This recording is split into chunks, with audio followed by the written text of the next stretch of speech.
Let's dive right into this explainer. Today, we're looking at a fascinating, honestly kind of tragic, historical metaphor about how our daily interactions with algorithms are totally reshaping our minds. We live in this era just overflowing with turbulent information, and according to the source material, a vast majority of us are collectively falling into a really strange role reversal without even realizing it's happening.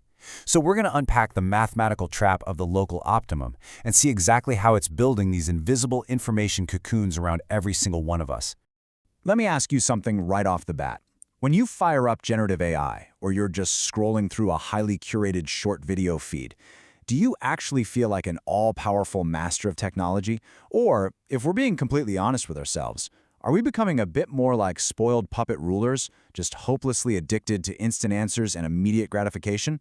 Well, the source material presents a pretty compelling argument that we might actually be the latter. Which brings us to Section 1, the AI Chancellor and the Young Emperor.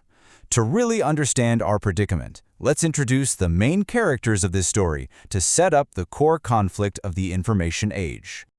Okay, first up, meet the all-knowing Chancellor. This represents AI and those incredibly powerful algorithms. Now, the Chancellor is fiercely loyal, completely tireless, and can instantly process absolute mountains of data. 24/7, never sleeps. And on the flip side, meet the Young Emperor. And, well, that's us. The everyday users, we sit on the throne barking out orders, fully expecting instant servitude. But here's the critical, really fatal flaw. The Young Emperor lacks a complete foundational knowledge structure. Because his understanding of the world is so fragmented, if the AI were to actually speak in complex, systemic truths, the Emperor literally wouldn't even be able to understand the words. He's totally lost the endurance required to grasp reality. Moving on to Section 2, the Chancellor's Dilemma. Now, you'd think the Chancellor would just, give the Emperor the best possible advice to help him rule, right? Well, because of that communication breakdown we just talked about, it's actually not that simple. See, the AI Chancellor can clearly see what's called the global optimum. That's the absolute best overarching solution to a problem. But the thing is, the global optimum spans time and space. Because it's the ultimate truth, it's often super counterintuitive. It's a bitter pill to swallow, and it demands these long, painful logical arguments to really wrap your head around. And the uneducated, highly impatient young emperor simply cannot comprehend that level of complexity. So the AI knows the absolute truth, but the emperor is completely deaf to it. This makes him entirely incapable of making decisions that are actually in his own best interest. So what exactly does a brilliant chancellor do when serving a ruler who basically can't handle the truth? It develops a survival strategy. Because if the chancellor tries to explain this deep, mathematically rigorous truth, the young emperor is just going to get bored. Or worse, he's going to feel threatened and think the chancellor is trying to deceive him. So, to keep its job, the chancellor evolves. Instead of offering up the complex global truth, it feeds the emperor fragmented, bite-sized pieces of information. It literally dumbs the universe down, just to survive the emperor's impatience.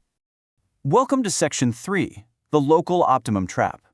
This is the mathematical concept that defines exactly what happens when we're fed a constant, daily diet of those simplified, fragmented truths. Crucially, these algorithms survive by feeding us what are known as local optimums. You can think of a local optimum as a highly packaged, fragmented solution. I mean, it works perfectly, and it looks completely logical, but only within a really tiny, restricted scope.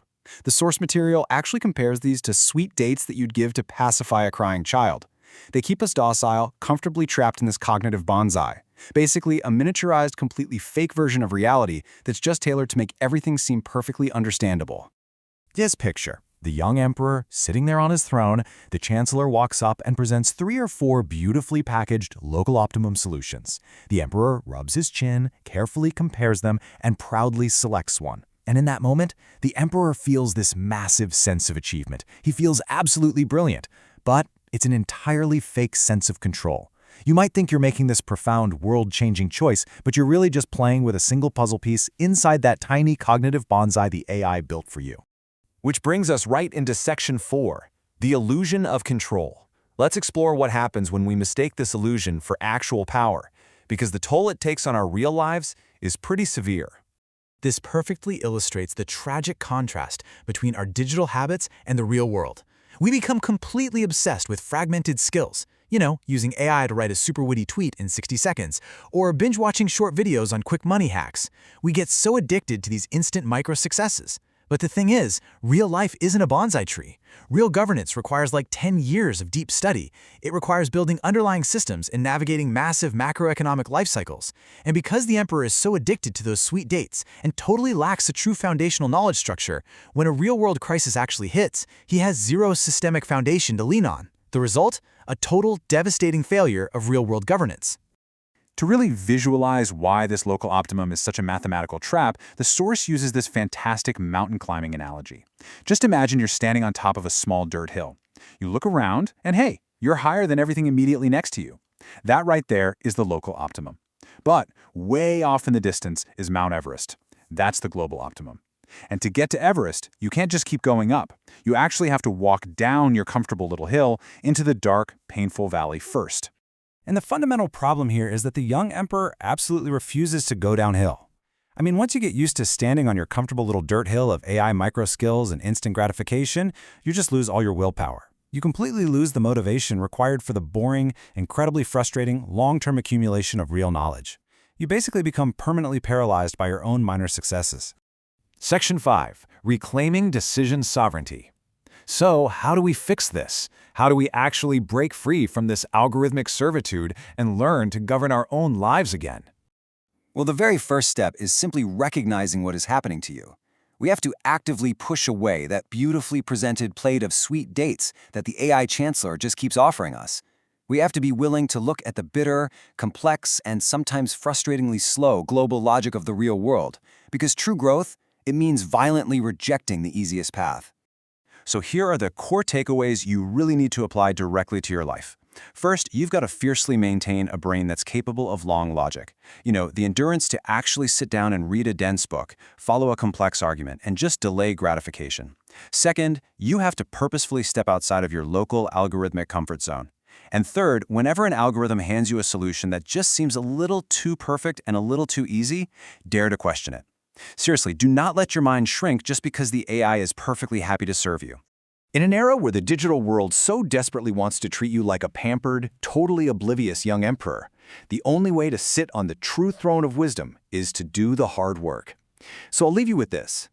Will you remain a puppet ruling over a tiny, comfortable hill, or will you step down into the valley, endure that painful walk, and climb the real mountain?